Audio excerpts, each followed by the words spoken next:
Eu saldo a descer em Brasília com a paz do Senhor, amém? Amém! Glória a Deus. Cadê os loucos por vidas aí? Aleluia! Pessoal, vamos abrir aí a nossa Bíblia Sagrada. Boa noite a todos.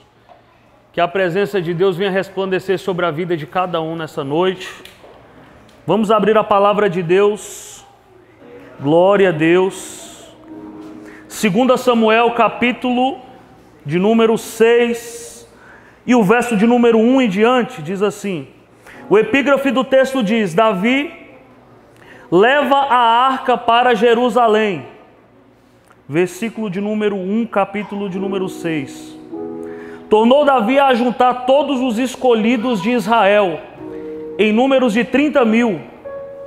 Levantou-se Davi e partiu com todo o povo que tinha consigo para Balaim de Judá, a fim de levarem de lá para cima a arca de Deus, sobre a qual se invoca o nome do Senhor, o nome do Senhor dos Exércitos, que se assenta entre os querubins.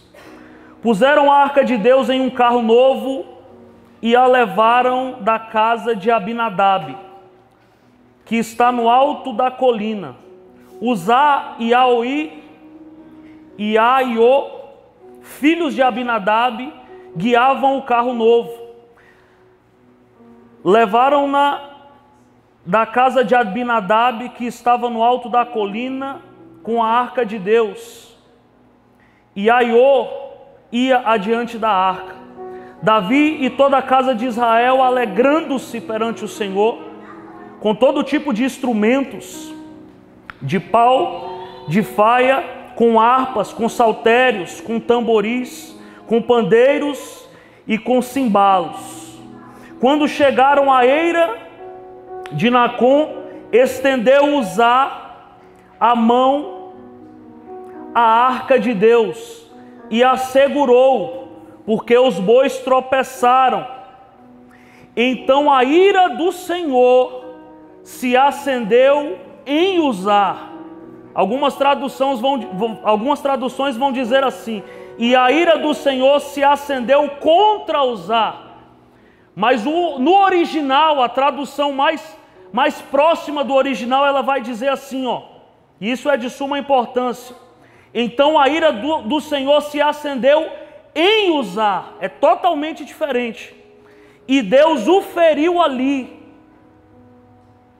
por esta irreverência. E morreu ele junto à arca da aliança. Eu vou repetir o versículo. E morreu ali junto. Ele morreu junto. Ele não tocou na arca e morreu do lado. Ele morreu, ele tocou na arca, suspendeu para a arca não cair no chão e morreu junto com a arca, abraçado com a arca. E quando a Bíblia diz a presença, quando ele toca, a ira do Senhor se acendeu em Uzá, é totalmente de acender contra ele. Vamos lá. Davi se enfureceu porque o Senhor irrompera contra Uzá, ou em Uzá, e chamou aquele lugar de Pérez Uzá até os dias de hoje. Temeu Davi ao Senhor naquele mesmo dia e disse: como virá a minha arca do Senhor? Não quis Davi levar para si a arca do Senhor para a cidade de Davi. Antes, fê-la entrar na casa de Obed-edom, o geteu. E ficou a arca do Senhor na casa de Obed-edom, o geteu, 3 meses. E o Senhor abençoou a Obed-edom e toda a sua casa. Então disse Davi: o Senhor abençoou a casa de Obed-edom e tudo que ele tem, por causa da arca de Deus. Assim foi Davi e fez subir a arca de Deus da casa de Obed-edom para a cidade de Davi com alegria. Quando os que levavam a arca do Senhor tinham dado 6 passos, ele sacrificava bois e carneiros cevados. Davi dançava com todas as suas forças diante do Senhor, e estava Davi cingido de uma estola sacerdotal de linho. Assim Davi e toda a casa de Israel subiram, trazendo a arca do Senhor com júbilo e ao som de trombetas. Quando a arca do Senhor entrava na cidade de Davi, Mical, a filha de Saul, estava olhando da janela e vendo o rei Davi que estava saltando e dançando diante do Senhor, o desprezou em seu coração. Introduziram a arca do Senhor e puseram no seu lugar, na tenda que Davi lhe armava, e ofereceu Davi holocaustos e ofertas pacíficas perante o Senhor. Amém? Fecha os teus olhos, Pai. Nós te louvamos esta noite, bendito és tu, eterno. Adonai, a tua misericórdia dura para sempre. Reconhecemos o teu poder e a tua autoridade nesta noite. Fala com a tua igreja, Pai, de uma forma clara, concisa e direta. Que ninguém venha sair daqui da mesma forma que entrou, mas todos eles sejam tomados pela tua presença, pela tua palavra. A tua palavra transforma, edifica, vivifica, dá direção e também traz a paz. Fala conosco a tua palavra, Senhor, em nome de Jesus. E quem acredita nesta palavra e nesse evangelho, aplaude o nome do Senhor e glorifica o nome dele, porque ele é digno de toda honra e de todo louvor. Glória a Deus. E preste bem atenção na introdução, para a igreja entender o que eu vou ministrar essa noite. A palavra do Senhor diz que Moisés subiu ao cume do monte, ao alto do monte, e ficou durante 40 dias, sem comer e também sem beber. A visão humana é impossível um homem ficar 40 dias sem comer e sem beber e permanecer vivo. E por quê? Qual o segredo de Moisés subir no alto do monte, ficar 40 dias e mesmo assim sair de lá uma pessoa melhor do que entrou? Ele saiu. A Bíblia diz que quando olhavam para ele, a face de Moisés resplandecia. Isso vai ser explicado no livro de Hebreus, Novo Testamento, que a Bíblia diz que Deus vai levar Moisés até o terceiro céu. Quando Deus leva Moisés até o terceiro céu, Deus mostra para ele o tabernáculo celestial e pede para ele construir o tabernáculo na terra, semelhante ao tabernáculo que estava nos céus. Por isso, na oração do Pai Nosso, Jesus vai dizer: seja feita a tua vontade aqui na terra como nos céus. Então Deus agora não almejava só viver na boca do povo, mas Deus queria habitar dentro de um tabernáculo, no meio da congregação de Israel, para que o povo tivesse mais proximidade, para que ele pudesse entender, para que ele pudesse ali estar perto, e o povo pudesse se sentir amado, e tivesse a certeza que a presença de Deus estava com eles, para o povo parar de adorar e idolatrar bezerros, e saber que o Senhor do exército estava no meio da congregação. A palavra vai dizer que Moisés vai descer e vai construir um tabernáculo na terra, igual que ele viu no céu. Deus deu todas as medidas. Deus constituiu, levantou Bezaliel e fez ele fazer todos os artifícios, de madeira, de ouro, de prata, de bronze. E ali o Senhor constrói, Moisés constrói ali o tabernáculo celestial, na terra, no meio da congregação. O tabernáculo ele era dividido em 3 partes: lugar, átrio da guarda, lugar santo e santo dos santos. Só que para um judeu saber o que estava dentro do tabernáculo, ele não conseguia atravessar o muro, porque o muro do tabernáculo tinha 3,80 metros de altura. Um judeu tinha no máximo 1,70, irmão. Ele não conseguia saber o que o judeu tinha que fazer para entender o que tinha dentro do tabernáculo. Ele tinha que entrar pela porta.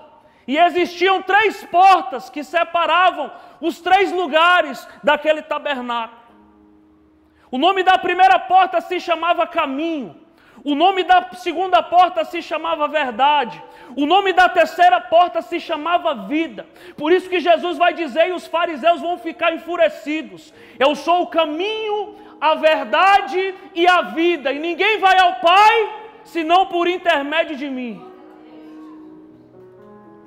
Quando ele declara que ele é a porta, ele profetiza e diz assim: eu sou a porta a qual as ovelhas entram.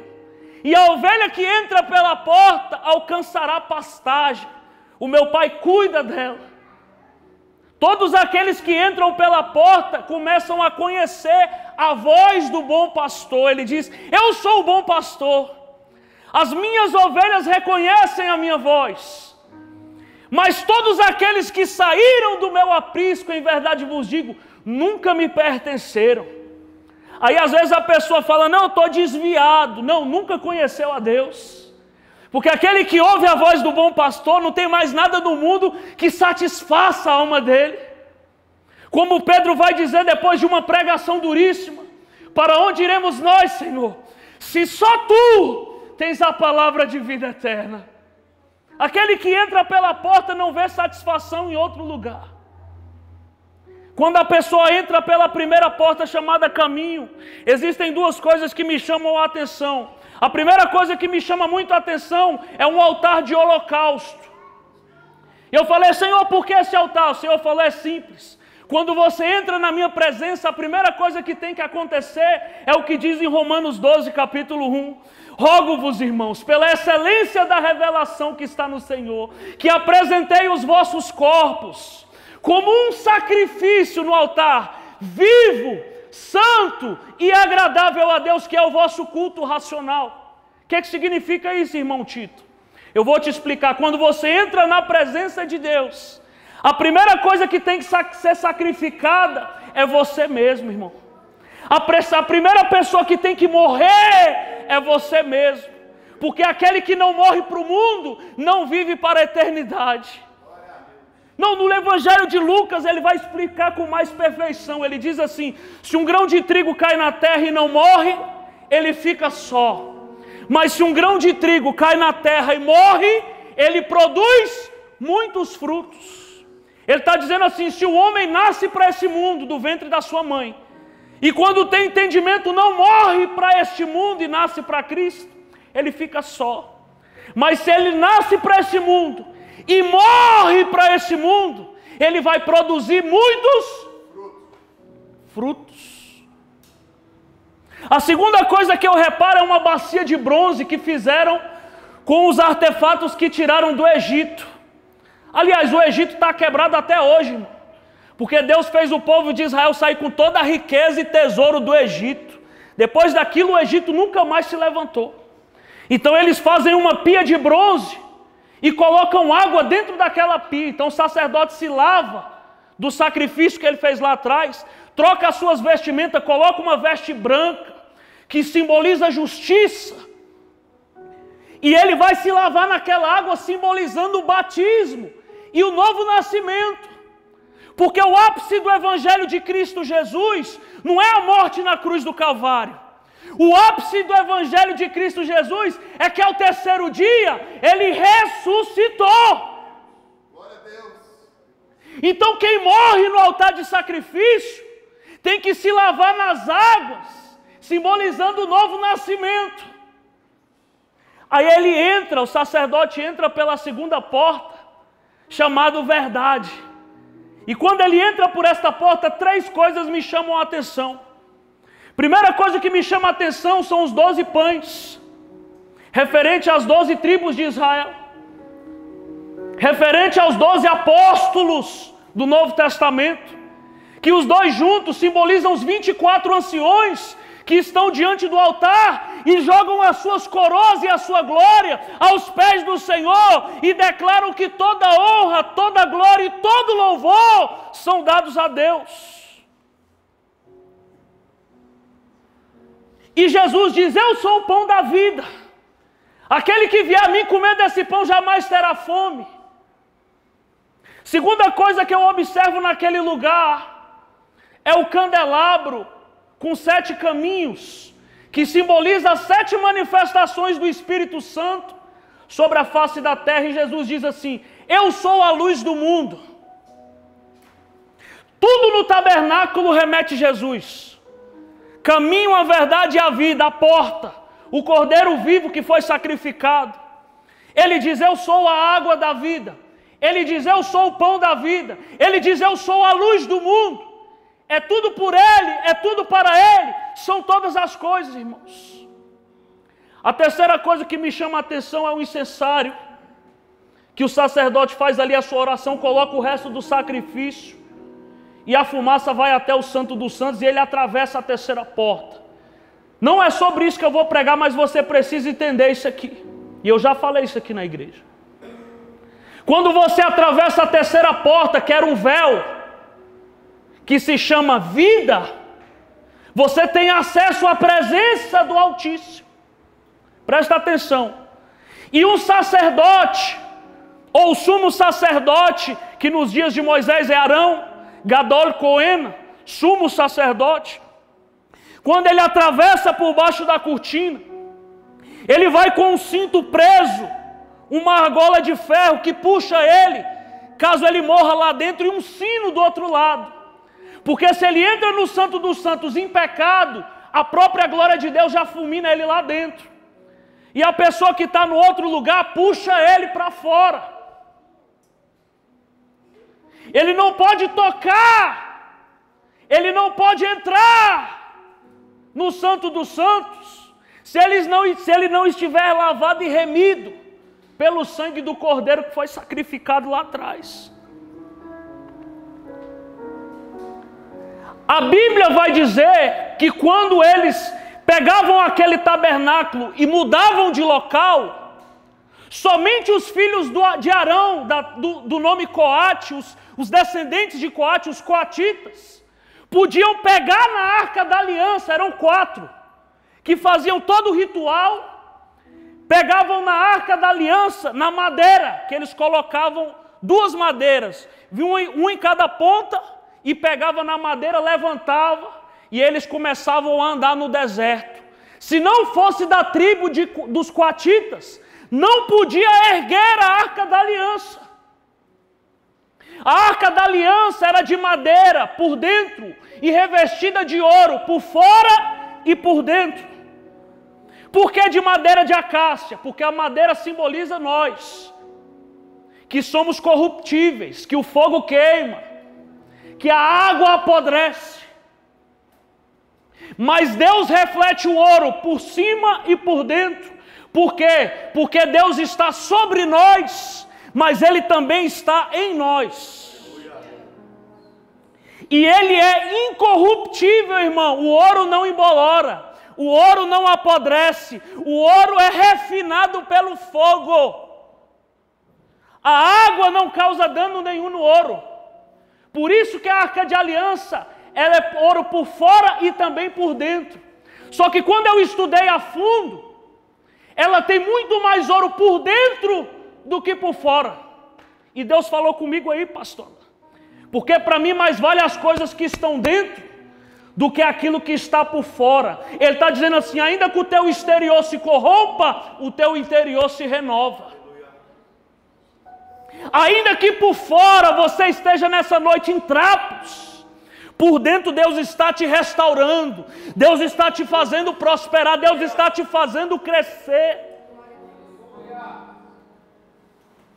2 anjos em cima do propiciatório da Arca da Aliança, um apontando para o outro, embaixo com os joelhos e em cima com as asas, porque tudo que é ligado na terra em oração, o Senhor responde nos céus. Entre um anjo e outro existia a Shekinah, que era a presença de Deus naquele lugar. E dentro da Arca da Aliança, em cima da tampa do propiciatório, tinham 12 rubis. Na verdade 11. Um não estava lá, um foi retirado de lá e colocado no efode, no peitoral do juízo, aquele a qual Davi usava para falar com Deus. Então no peitoral do juízo tinha um efode, um rubi, que completava ali dentro aquele quebra-cabeça da Arca da Aliança. E 3 coisas tinham dentro da arca: a vara de Arão, que floresceu, simbolizando a eleição de Deus sobre a vida daquele povo; a palavra do Eterno, que todas as coisas vão de passar, mas a palavra permanece para sempre; as tábuas da aliança, simbolizando a palavra de Deus; E a terceira coisa era um pote de ouro que continha maná, que não embolorava, dava noite, dava dia, o maná estava lá, perfeito.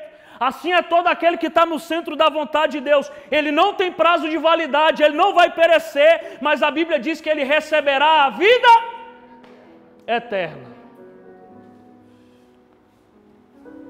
Simboliza a salvação, simboliza o cuidado de Deus sobre a vida do homem. Só que não é sobre isso que eu vou pregar. Isso aqui é para vocês entenderem o que era a Arca da Aliança, o que era a presença de Deus e como que eles carregavam a presença de Deus nos dias de Moisés e também nos dias de Davi. E aqui eu começo a ministrar a palavra. Eu acho engraçado que quando eles vão questionar Jesus e vão falar, olha, tu é bom de Bíblia, tu é bom de pregação, tu é entendido, mas tu não paga imposto. Jesus olha para eles e fala assim, a quem é a face que está nessa moeda? Eles dizem assim, é a face de César. Jesus olha para eles e fala assim, dê a César o que é de César e dê a Deus o que é de Deus. Mas em outra tradução, Jesus está dizendo assim, ó, o que representa a vida desse homem? Qual é o maior tesouro desse homem? Porque aquilo que a tua face está colocada nela é aquilo que te representa, é aquilo que tem valia para você, é aquilo que é valoroso. Jesus está falando assim, ó, se a face de César está aí, é porque ele valoriza o tesouro que perece, a riqueza do mundo. E quando Deus vai criar o homem, ele cria o homem à sua imagem, segundo a sua semelhança. É por isso que Deus te ama, irmão.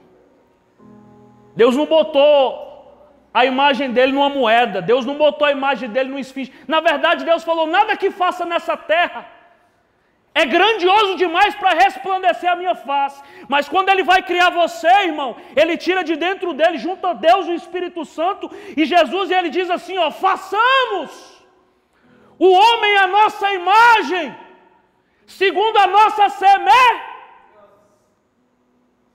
Esse é o cuidado, o amor de Deus sobre a tua vida, irmão. E se uma pessoa olha para você e ele não vê a imagem de Deus em você, tem alguma coisa errada contigo. E se a pessoa olha para você e não vê a imagem do Pai refletindo em você, alguma coisa está errada. Porque quando eles veem Deus em você, simboliza que a tua riqueza não é nesse mundo. A tua riqueza é eterna. A tua satisfação é fazer a vontade daquele que te chamou.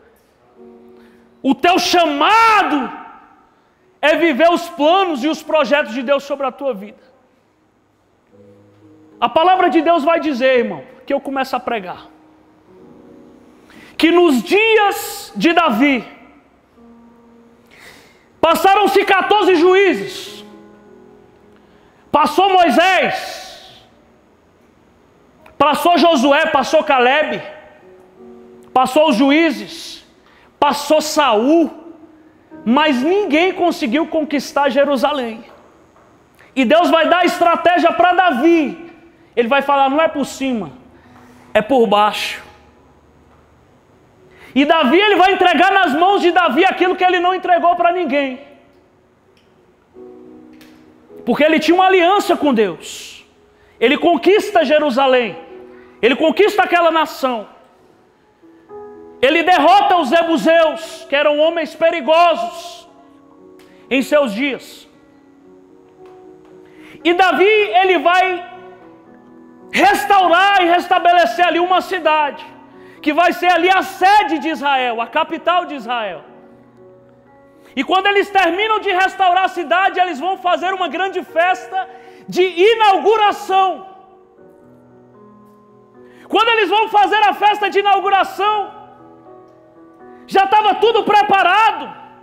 Davi olhou para eles e disse, olha, não existe festa se a arca de Deus não estiver aqui conosco.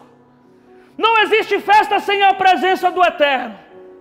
Não existe festa enquanto a arca da aliança não chegar aqui em Jerusalém. Não existirá festa. Manda segurar o bolo, manda segurar os balões, manda adiar alguns dias, o louvor vai ensaiando até lá. Mas só terá festa em Jerusalém quando a arca da aliança, a presença de Deus estiver conosco.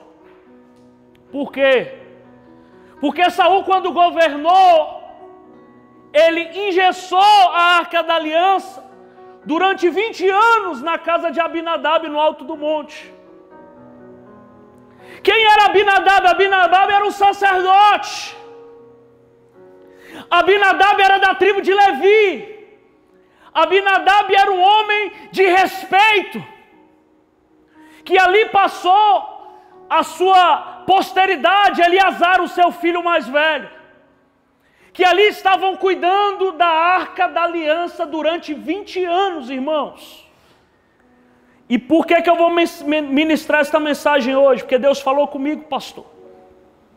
Muitos heróis da fé, muitas pessoas na Bíblia Sagrada, não são bem interpretados por nós brasileiros. Os judeus sabem a linha, a história, mas os brasileiros não sabem muito bem a história. E algumas pessoas acabam sendo injustiçadas. Algumas pessoas acabam sendo defraudadas. E o Senhor falou comigo nesta mensagem. Quando eu li, eu estudei essa mensagem durante dias e dias. O Senhor falou comigo dentro dessa mensagem aqui. Quando eu comecei a estudar a fundo, Deus falou comigo, Abinadab não era um sacerdote? Abinadab não conhecia todas as leis? Será que ele não passou para os seus filhos? Os filhos foram crescendo dentro da casa de Abinadab, sabendo as leis que existiam naquele lugar, sabendo que não podia encostar na arca da aliança, sabendo que não podia fazer várias coisas. Eles eram sacerdotes, irmãos. Eles eram da tribo de Levi. Eles conheciam a palavra de Deus muito mais do que a gente. Instruídos na verdade. 20 anos a arca ficou presa naquele lugar. Aumenta só um pouquinho a música de fundo para mim. 20 anos a arca do tesouro ficou naquele lugar engessado. Quando Davi vira rei de Israel, a primeira coisa que ele fala, traz a arca para cá. Só que a forma com que as coisas aconteceram para mim foi da forma errada. Por quê, irmãos? Presta atenção. Deus me mostrou duas coisas nessa mensagem. A primeira coisa, redobra a atenção em nome de Jesus. Quando Davi foi se consultar, pastor Alain, para poder ir buscar a arca da aliança, ele não se consultou com sacerdotes. Ele não se consultou com levitas. Davi se consultou com os soldados e com o povo. E Deus falou assim para a igreja dele hoje: tem pessoas que estão pedindo conselho para pessoas erradas. Tem pessoas que estão abrindo negócio e não estão orando, não estão pedindo a direção para os seus pastores, não estão orando a Deus, não estão se aconselhando, estão falando do casamento, estão falando da vida, estão falando do financeiro para as pessoas erradas. A intenção do coração dele era boa? Era, irmão. A intenção do coração de Davi era boa. Mas a forma que ele se aconselhou é que estava errada. As pessoas que aconselharam ele não tinham direção de Deus para dar sobre a vida dele. Por que que a carroça vai tombar no meio do caminho? Por que que deu tudo errado no meio do caminho? Deus mandou uma pedra de tropeço. Porque o coração, a intenção do povo era boa, mas a forma de executar estava errado. Talvez você tenha até boas intenções, mas não faz como tem que fazer. Talvez até você quer coisas boas, mas você não está indo segundo a vontade nem a direção de Deus. O jeitinho brasileiro. O Senhor falou, cuidado com as alianças. Cuidado para quem você fala sobre a tua vida. Cuidado com o que você tem feito com aquilo que é de Deus. Ele manda os sacerdotes que estavam na casa de Abinadab para trazer a arca para Jerusalém. A Bíblia Sagrada vai dizer, irmãos, que Uzá e Aiô, os dois filhos dele, também sacerdotes, também conheciam a lei de Deus, também sabiam lidar durante 20 anos com a arca da aliança, estavam junto com eles. Os dois estavam à frente dos cavalos, à frente dos bois, desculpa. Eram 2 bois, uma carroça e a arca da aliança dentro da carruagem de ouro, feita em círculo, não tem início e não tem fim. Só que eles não aprenderam isso com o povo de Israel, eles aprenderam isso com os filisteus. Quem carrega a arca da aliança em carroça é filisteu, não é judeu, irmão. Deus ensinou que era da tribo de Coate, 4 levitas, um em cada ponta, se santificavam e carregavam a presença de Deus. A cada 6 passos, ele descia a arca e fazia um sacrifício para Deus, para não ser fulminado. E eu já vi muitos pregadores pregar essa mensagem de uma forma errada, porque muitos dizem que ele foi imprudente quando pegou na arca. Mas como que um homem é imprudente 20 anos cuidando da arca? Mas como que um homem é imprudente sendo levita, conhecendo a lei de Deus, sendo doutrinado em casa durante 20 anos com a arca lá dentro? Ele não sabia que não podia tocar na arca, irmãos.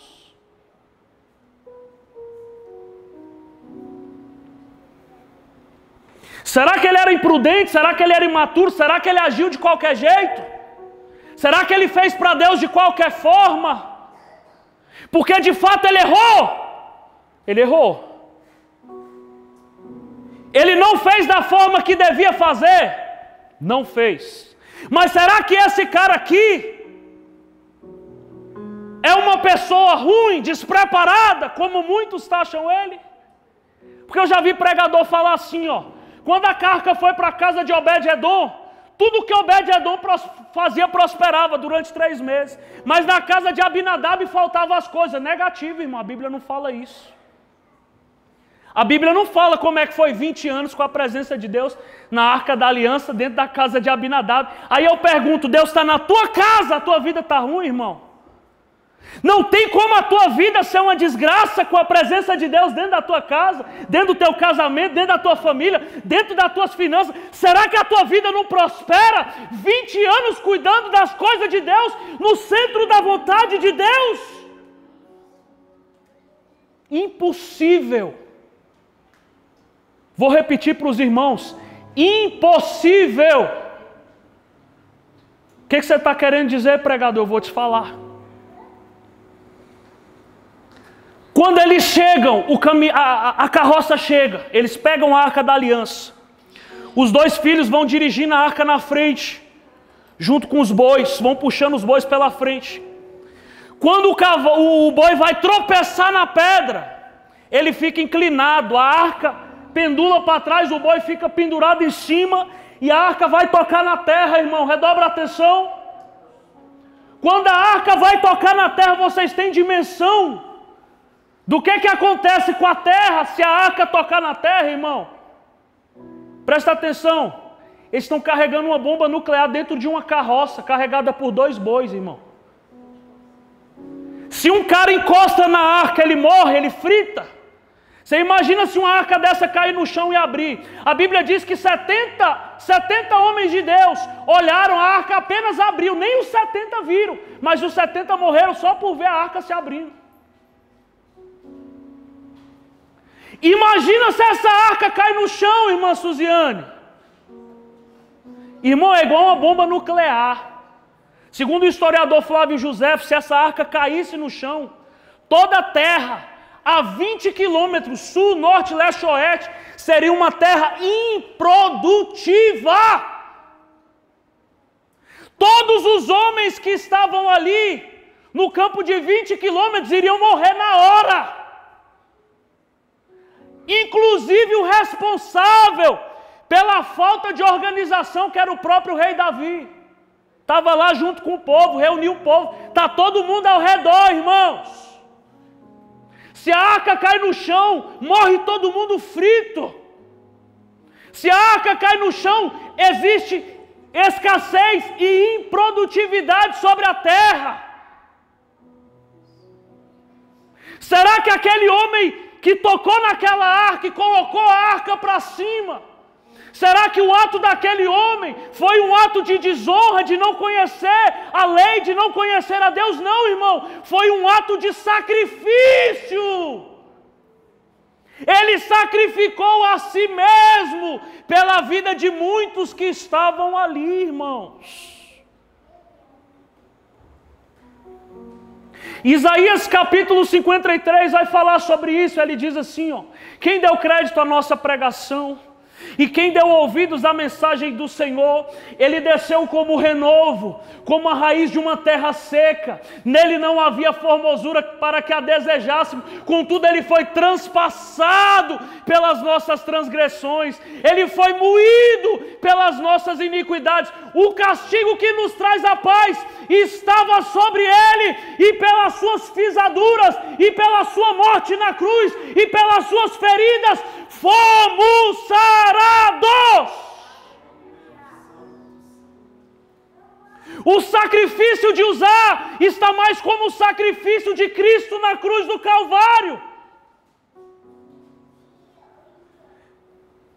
Deus tinha que cumprir na vida dele aquilo ali, pastor. Mas ele se sacrificou, o pai dele estava lá, os irmãos dele estavam lá, o rei de Israel estava lá, irmãos. Isaías 53, versículo 10, ele diz assim, ó: todavia ao Senhor o agradou moê-lo, fazendo-lhe enfermar, quando a sua alma se puser por expiação de pecado, verá a sua posteridade, prolongará os seus dias, e o bom prazer do Senhor prosperará na sua mão. Olha o que diz no capítulo 12. Pelo que lhe darei uma porção entre os poderosos, e com os fortes repartirá o seu despojo. Redobra a atenção, porque derramou a sua alma na morte. Olha a recompensa dele.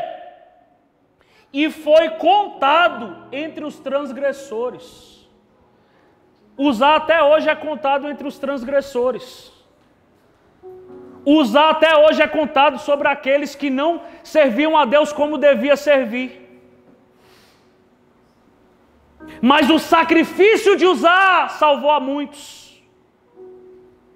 O Senhor falou isso comigo. Pois ele levou sobre si o pecado de muitos, e pelas suas transgressões intercedeu. A imprudência de um rei foi restaurada pelo sacrifício de um justo. A Bíblia Sagrada vai dizer que após Uzá salvar todo aquele povo, Davi se amedrontou, porque viu que tinha feito de qualquer jeito para Deus. E para Deus é melhor obedecer do que sacrificar, irmãos. Ele poderia ter consultado a pessoa certa e ter feito o sacrifício correto, mas ele consultou a pessoa errada e acabou um justo pagando por isso. A Bíblia vai dizer que agora ele vai deixar a arca na casa de Obed-edom. Irmãos, tudo que Obed-edom fazia prosperava. Ele plantava uma árvore, nascia e frutificava. Os animais dele começaram a dar cria. A fazenda dele começou a se tornar mais poderosa, maior, mais frutífera. As pessoas batiam na porta, ele tinha trabalho para oferecer para as pessoas. Por quê? Porque a presença de Deus estava na vida de Obed-edom. Ainda que você esteja vivendo tempos de crise, tempos difíceis, se a presença de Deus está na tua vida, você vai dar a volta por cima, irmãos. Irmão, acredita no que eu vou te falar essa noite. Nenhuma prova dura para sempre. A Bíblia diz: a alegria A alegria vem pela manhã, mas o choro dura apenas uma noite, irmão. Ele tem prazo de validade para acabar, mas a alegria não, ela vem pela manhã e ele não fala o término dela. Sabe, as promessas de Deus vão se cumprir sobre a tua vida. Não olha para a crise, não olha para a tempestade, não tira os olhos de Jesus. Você está andando sobre as águas, a tempestade ainda está acontecendo. Se você continuar olhando para Jesus, você vai continuar caminhando em direção à tua vitória e vivendo um milagre a cada dia. Mas se você perder os olhos dele, irmão, a tempestade te leva. O gigante te pega. As muralhas são altas, mas se o Senhor está contigo, você vai atravessar todas as barreiras, tantas quantas as promessas que Ele te fez. Nele vocês têm o sim e o amém. Todas as coisas cooperam para o bem daquele que pertence a Deus. Tudo posso naquele que me fortalece. O Senhor é o meu pastor e nada me faltará. Você vai vencer essa crise, você vai vencer essa adversidade. Assim te diz o Senhor. Você não vai parar. Você não vai parar no meio dessa crise. Continua olhando para Jesus, irmãos. O segredo é olhar para Jesus. O segredo é não perder o foco. O diabo está tentando te distrair em dias de crise. Não perca o foco. O diabo não pode tocar em você, mas o diabo pode te distrair. Se você se distrair com o vento, você vai submergir. Se você se distrair com a onda, o mar vai te tragar.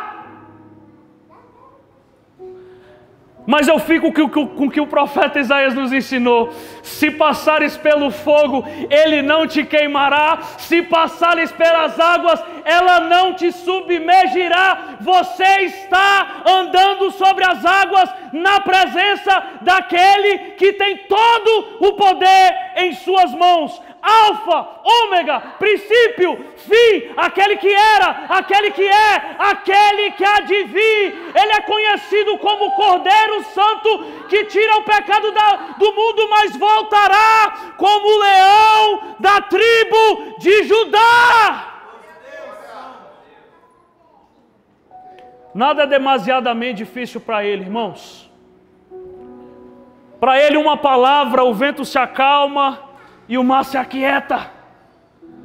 Para ele uma palavra, o cego volta a enxergar, o mudo volta a falar, o surdo volta a ouvir. O Senhor tem uma palavra para ser liberada sobre a tua vida nesta noite. As promessas de Deus vão se cumprir sobre a sua vida.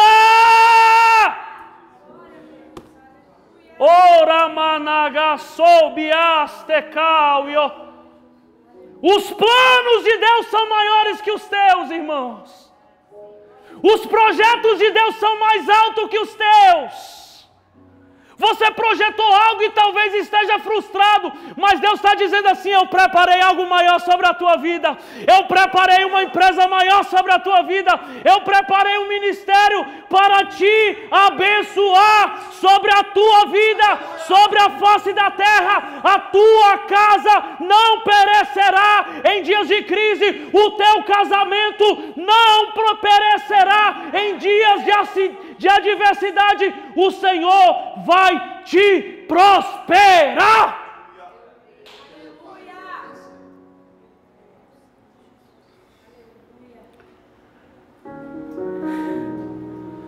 E eles fazem da forma certa agora, pastor. E Deus está com eles. Quando a arca da aliança chega em Jerusalém, na cidade de Davi, a Bíblia diz que o primeiro a louvar, que o primeiro a dançar, que o primeiro a glorificar o nome dele, que o primeiro a chorar na presença dele, foi o rei Davi, irmãos. Sabe o que Deus me falou agora? O milagre é sobre a tua vida. Seja grato ao que Deus vai fazer sobre a tua vida. Deus falou o número 49. Então eu quero profetizar porque Deus me deu autorização.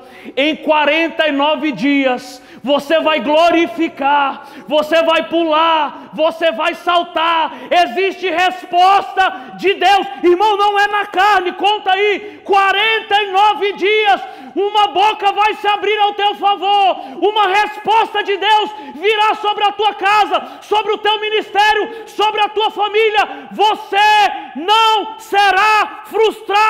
Assim diz o Senhor.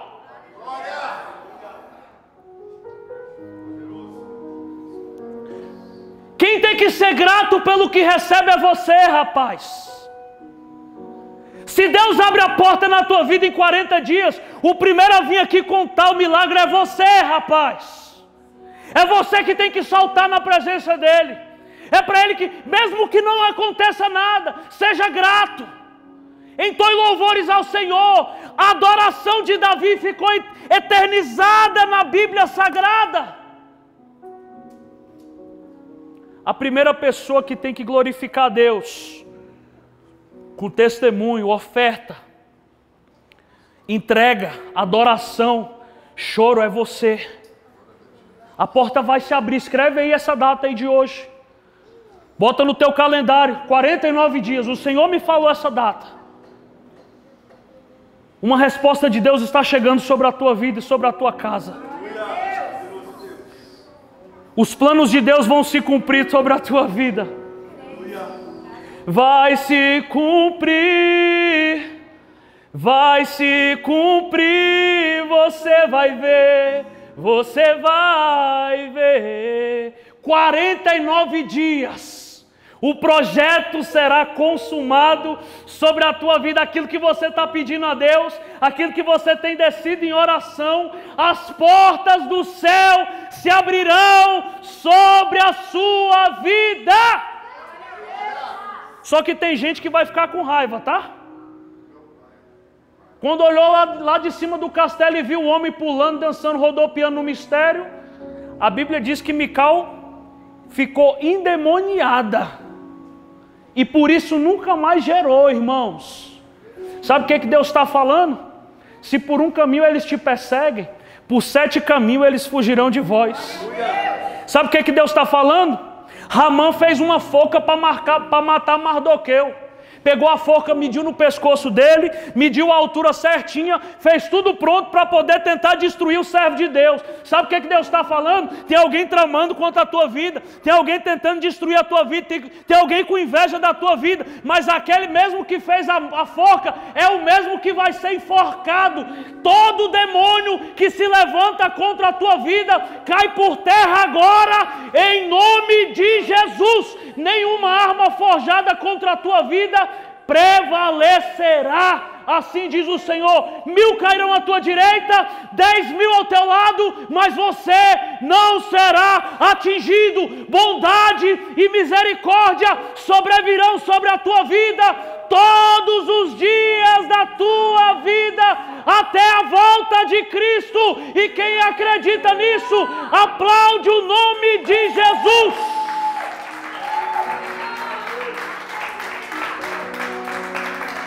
Hey.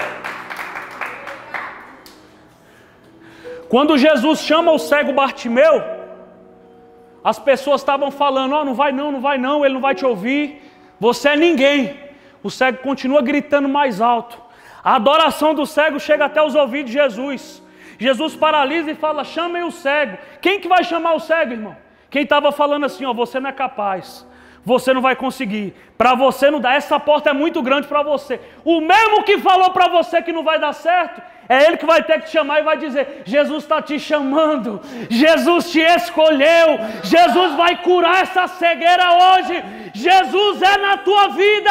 Terão que reconhecer que Deus é contigo, que Deus é no teu ministério, que Deus é nesse casamento, na tua casa, nos teus filhos. Nenhum vai se perder, assim te diz o Senhor.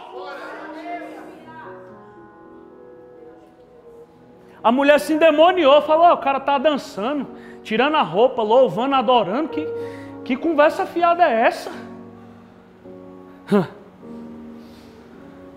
As pessoas às vezes te veem gritando, sorrindo, pulando, as pessoas não entendem, irmão. As pessoas não entendem o que Deus tem feito na tua vida. As pessoas não entendem porque que você não parou até hoje. Tem gente que está passando na moinha e o povo está falando, olha lá, não disse que serve a Deus, está passando prova. Deus sabe o que Ele tem na tua vida, irmão. Melhor o final das coisas do que o início delas. Em nome de Jesus, você vai prevalecer em dias de crise. Essa provação não é para a morte. Deus está extraindo o azeite com você. Agora Ele está te espremendo, mas Ele está extraindo o melhor de você, irmãos. A dificuldade que você está passando agora, você vai ajudar muitos. Glória a Deus. Fica de pé em nome de Jesus. Louvor puder vir aqui ajudar o pregador em nome de Jesus. Em nome de Jesus. Irmãos, deixa eu contar uma história para vocês, que eu finalizo. Eu vi alguns documentários, pastor James, esses dias. E eu vi, pastor Alan, que o policial lá em Israel, policial, PM, civil, federal que tem aqui no Brasil, o policial de Israel, pastor Alan. Lá tem muito atentado de homem-bomba, que servem ao islamismo. E eu vi que eles têm uma conduta, todo policial lá é treinado para isso. Toda vez que um homem-bomba está com colete ali, pastor James, para explodir, o policial sai de onde ele estiver, ele corre em direção àquele cara e ele abraça ele. E quando ele abraça ele, explode nele e salva a vida de todos aqueles que estão ao redor. Muitas pessoas têm julgado a tua vida porque não te conhecem. E o homem é assim, ele só vê aquilo que está diante dos seus olhos. Mas em Romanos 2:1 ele vai dizer assim, ó, porque tu, ó homem, é inexcusável quando julgas ao teu próximo. Porque tu que julgas a ele, condena-te a ti próprio. Porque tu que julgas a ele, fazes o mesmo. Ou seja, às vezes você não rouba, mas você adultera. Às vezes você não adultera, mas mente. Às vezes você não mente, mas gosta de julgar os irmãos. O sacrifício de Uzá foi mais ou menos o que acontece em Israel até os dias de hoje. Quando o homem-bomba está lá pronto para matar todo mundo, o policial corre, trava ali, segura ele, explode junto com ele e salva a vida de muitos. Um dia uma historinha diz que alguém foi pendurado num madeiro, numa morte de maldição, para salvar aqueles que estariam nesse culto essa noite. O sacrifício de um para a salvação de uma humanidade inteira.